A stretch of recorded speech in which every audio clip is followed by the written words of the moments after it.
هم بنفسهم من قرروا عن طريق إدارتهم بالخروج من المدينة، ولكن المقاومة مستمرة وستستمر، ولم يكن عفرين أبدا آمنا بالنسبة إلى هذه القوى الإرهابية أو الاحتلالية.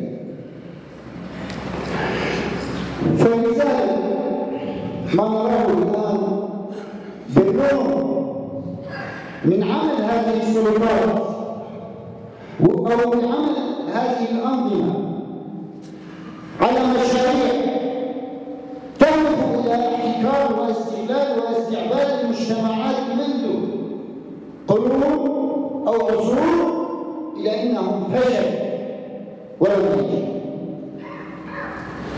كما تعلمون بأن بعد دخول أو احتلال السلطان التركي والإرهابيين أو القوى المليين للسلطان التركي رجب طيب أردوغان إلى عفرين، تجاوز الأقصى التركية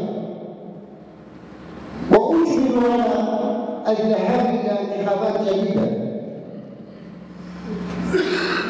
ومستقبلهم ليس واضحا. ولكن نحن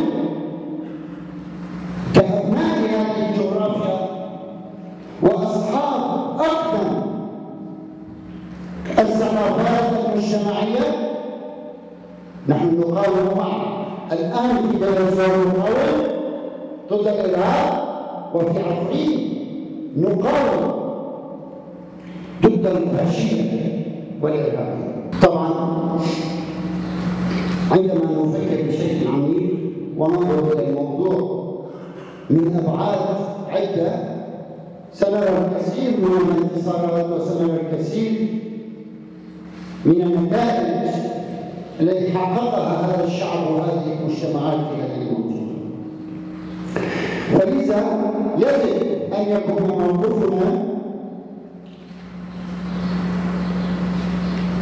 مشترك ضد أي هجمة خارجية، فليس لنا إلا نحن. عندما نتكاتف نتطور، عندما نتكاتف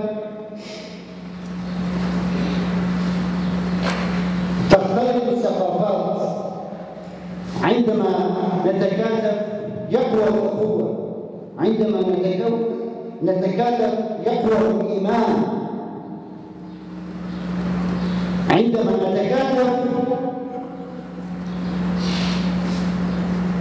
يبقى الوطن حر ونحن أحرار.